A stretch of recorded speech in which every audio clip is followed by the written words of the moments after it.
Hey, this is Bryce from Triforce Gaming Pros, and I am going to be going all the controllers of Nintendo from the Super Nintendo all the way to the Wii U.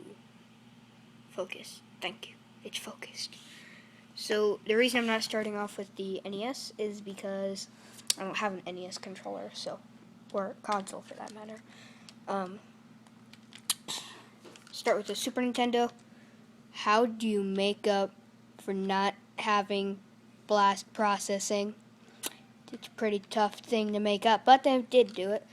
They introduced these shoulder buttons, which as you'll see are pretty much on every controller after that. And they added 4 buttons, which pretty much 4 buttons has been the staple since this controller, like every controller, like Xbox, PlayStation, Wii U, pretty much has had 4 buttons. And then the D-pad is pretty nice. It's a good D-pad. I'd say the best D-pad that I have felt, at least, is probably the 3DS D-pad. I love that D-pad, but that's not the point. Moving on to the N64. How do you make up for no discs? You make it up with rumble and analog sticks. Now, if you look at it, you can kind of see the similarities. I mean, like, the D-pad is exactly the same, and they just kind of put those two into one, and then added the A and B buttons, and the analog stick, and then the grippy things, and the Z button, which it's a pretty comfortable controller. I'm really glad they added these like grippy thingies. It's nice. Which is pretty much in every controller after this one. I'm pretty sure the PlayStation actually introduced them, but I don't know. This just feels better than the PlayStation controller, I think. But the PlayStation controller is very comfortable as well. Yeah, whatever. I am really tired. Then going on to the GameCube controller. I know this is like a really cheap knockoff. My GameCube controller broke, so I had to go to a store and get one. I'm probably going to get another one because this is the worst analog stick ever. But the actual GameCube analog stick is amazing. It's really good. The button layout is a little weird, and they kind of, instead of having these buttons, they turned it into another analog stick. And then the D-pad, pretty much the same thing. Anyway, and then they have this giant A button, which is, it feels good. And then these, when you put your finger in it, it feels really nice. They made the Z button from like a trigger into shoulder button, which kind of wish they had put the shoulder button on there, but whatever.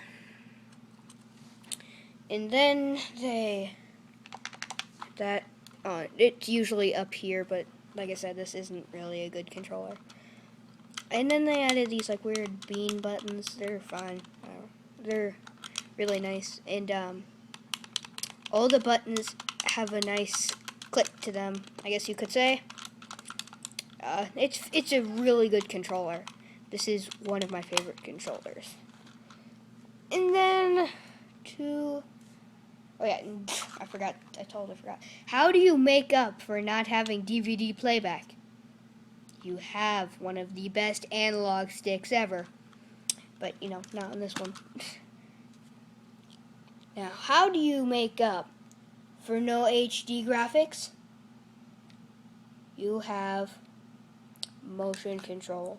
Now, this thing is, it's definitely weird going from that to that, but it's finger in front of lens. Darn you. Oh, that's my leg. Duh. But it's Uh, this is what I easily put the most hours into the Wii, so I'm really used to just aiming like that and then moving with this. It's a pretty nice analog stick, and then you have your move the Z to here, and then move the C from. It started out as 4 buttons, then went to an analog stick, and then went to this puny button.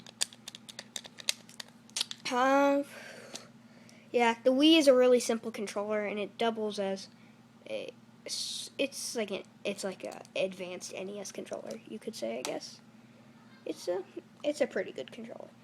And then moving on to this is the biggest controller ever built. I'm 90% sure. Now, with this controller, they completely got rid of the C buttons or C sticks. And then, how do you make up for no PC power? You give us another screen. That's how it's actually comfortable. This thing looks so uncomfortable. It looks huge. And it is huge. But it's very comfortable. Very, very comfortable. The touch screen, unlike the DS, it like the stylus works better, but it works really well with your hand still. And the buttons feel really nice. The start and select on the Wiimote have this sort of click to them, like listen. Now the buttons on here, they still have a click to them, but it doesn't feel the same. But it's still pretty nice. Now the D-pad, it's not as bad as the original Xbox D-pad, but it's like nowhere near as good as like Super Nintendo, N64, GameCube, Wii. It's a good D-pad, but it's not as good. And then the TV control, where you can control your TV with this. That's really cool. You got your power button down here, your home button, which is they really they had it on the Wii, but now I find myself using it more often than on the Wii. And then double analog sticks, which is really good for first-person shooters. And it's overall a really good. Oh yeah, this thing right here. It's like that, where Skylanders, you put it on and then it appears on the screen. It does that same thing, except it's a lot smaller. And so the Wii U controller is very nice. So you can definitely see the changes. You go from this to that. That's definitely something. But going back here, I think the biggest change throughout all of these controllers is definitely GameCube to Wii. They took that, made it so basic, but it still works.